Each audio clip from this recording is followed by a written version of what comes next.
মহাবিপদ বাড়ছে ভারতের বিরুদ্ধে চলে এলো কড়া হুঁশিয়ারি। ফের কাশ্মীর ইস্যু নিয়ে মুখ খুললেন তুর্কির প্রেসিডেন্ট। ভারতকে দিয়ে দিলেন চরম হুঁশিয়ারি। কিন্তু কেন? কাশ্মীর ইস্যুতে সরব তুরস্কের প্রেসিডেন্ট এরদোয়ান ভারতের দিকেই সরাসরি দিলেন সতর্কবার্তা। ভারত পাকিস্তানকে আলোচনায় বসতে বললেন এরদোয়ান। তাহলে কি তুরস্কের চাপে পড়েছে ভারত? সাইপ্রাস ভারতের ঘনিষ্ঠতায় ক্ষুব্ধ রিসেপ এরদোয়ান। ইকোনমিক করিডোরে তুরস্কবাদ রাষ্ট্রসংঘে হুঁশিয়ারি দিলেন এরদোয়ান। তুরস্কের প্রেসিডেন্টের দ্বিমুখী কূটনীতি এলো প্রকাশ্যে। শান্তির বার্তা ভার্সেস সামরিক সহায়তা। ভারতকে ঠিক কিসের ইঙ্গিত দিলেন এরদোয়ান? ভারতের কূটনৈতিক পরিকল্পনায় নতুন চ্যালেঞ্জ হাতিয়ার। রাষ্ট্রসংঘে তুরস্কের সাফ বার্তা, কাশ্মীরি জনগণের জন্য শান্তি নিশ্চিত হোক। জানেন ঠিক কি ঘটল? এই পরিস্থিতিতে কোন পথে হাঁটবে ভারত?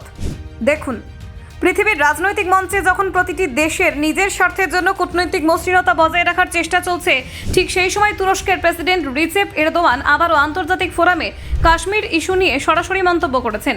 রাষ্ট্রসংঘের সাধারণ পরিষদের মঞ্চ থেকে তিনি বলেন, কাশ্মীরি ভাই বোনেদের জন্য দীর্ঘস্থায়ী শান্তি অত্যন্ত জরুরি। তার মতে কাশ্মীর ইস্যুর সমাধান রাষ্ট্রসংঘের প্রস্তাবনা অনুসারে হওয়া উচিত এবং এর জন্য ভারত ও পাকিস্তান উভয় পক্ষের আলোচনায় বসা অপরিহার্য। এরদোয়ানের বক্তব্যের মাধ্যমে তিনি পুনরায় মনে করিয়ে দেন, দক্ষিণ এশিয়ার শান্তি বজায় রাখা তার দেশের জন্য গুরুত্বপূর্ণ। যদিও এই বিশেষ বার্তায় আন্তর্জাতিক সম্প্রদায়ের একাংশ বিশেষভাবে হতবাক হয়েছেন, কারণ এরদোয়ান সম্প্রতি পাকিস্তানকে বিভিন্ন সামরিক ও অর্থনৈতিক সাহায্য দিয়েছে, যা বিশেষ করে ভারতকে লক্ষ্য করে পরিকল্পিত। এর মধ্যে রয়েছে উন্নত ড্রোন, মিসাইল, রণতরী এবং অর্থনৈতিক সহায়তা। পশ্চিমা ও এশিয়ার অন্যান্য পর্যবেক্ষকরা মনে করছেন তুরস্কের এই শান্তি চিন্তা কার্যত দ্বিমুখী। একদিকে তিনি শান্তির আহ্বান জানাচ্ছেন, অন্যদিকে তার দেশের সামরিক সহায়তার মাধ্যমে ভারত বিরোধী অবলম্বনকে সক্রিয় রাখছেন। এর ফলে তুরস্কের কূটনৈতিক নীতি নিয়ে বিভ্রান্তি তৈরি হয়েছে। এদিকে ভারতের কেন্দ্রীয় সরকার ইতিমধ্যে মধ্যপ্রাচ্য থেকে ইউরোপ পর্যন্ত একটি বৃহৎ ইকোনমিক করিডোর গড়ে তোলার পরিকল্পনা করেছে। এই প্রকল্পে তুরস্ককে অন্তর্ভুক্ত করা হয়নি। এরদোয়ান এই সুযোগে ভারত এবং সাইপ্রাসের ঘনিষ্ঠ সম্পর্কের প্রতি সরাসরি সতর্কতা দিয়েছেন।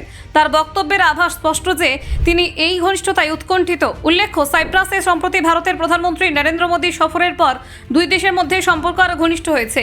এই সফরের সময় ভারতের সঙ্গে সাইপ্রাসের পারস্পরিক প্রতিরক্ষা সহযোগিতা চুক্তি স্বাক্ষরের সম্ভাবনা উন্মুক্ত করা হয়েছে।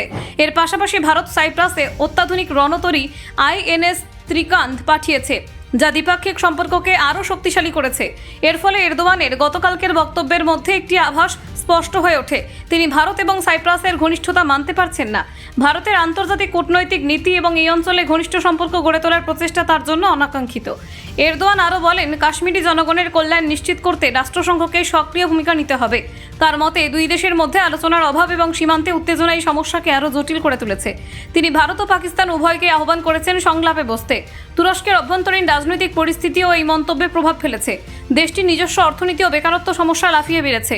এই বাস্তবতার মধ্যে আন্তর্জাতিক মঞ্চে কাশ্মীর ইস্যুতে সরাসরি মন্তব্য রাখা কিছু রাজনৈতিক বিশেষজ্ঞের কাছে চমকপ্রদ বলে মনে হচ্ছে। ব্যুরো রিপোর্ট, অজানার দেশে।